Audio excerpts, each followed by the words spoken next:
Raha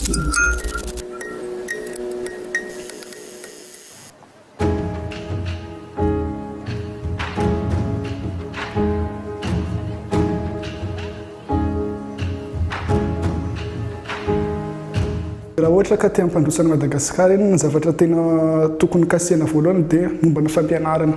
Ny mpianatra no tokony ampiana ahoana ny hanampiana mpianatra nefa eran'i Madagasikara dia amin'ny alalan'ny aterineto. Dia izay no nahatonga anay hoe namorona ilay projet Lazadina.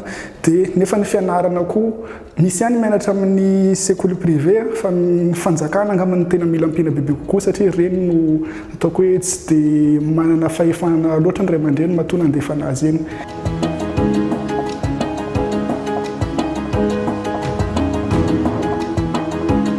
Izay zavatra izay natao hanampiana ny mpianatra hanala fanadinana, izany hoe mandeha ao amin'ny site zareo mamorona compte satria misy compte utilisateur dia ahafahany mijery ny sujet, miconsulter le sujet sy les fiches de révision, les résumés na cours. Ary ny ao amin'ny site efa mitsinjara hoe raha ohatra ka eny amin'ny anjery manontolo taona voalohany dia ato, mpianatra dokotera ato. Dia ohatran'izay sy ohatran'izay dia ny mpianatra ciblena amin'ilay izy zany manomboka amin'ny classe de 3e ka hatramin'ny taona fahatelo eny amin'ny anjery manontolo.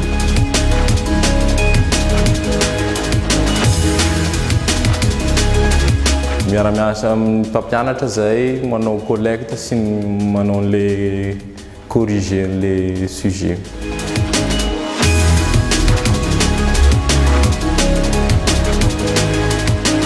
Hatreto aloha mbola mpianatra daholo, mpianatra terminal nisy, mpianatra amin'ny Saint-Themade dia mpianatra amin'ny université Ankatso fa be dia be zao manontany hoe ray aman-dreny mananjanaka, efa mananjanaka hoe mbola te mila fanampiana amin'ny resaka fianarana fa sy izy mananjanaka dia miasa nefa koa mbola te hianatra dia misy be dia be mangataka an'izay.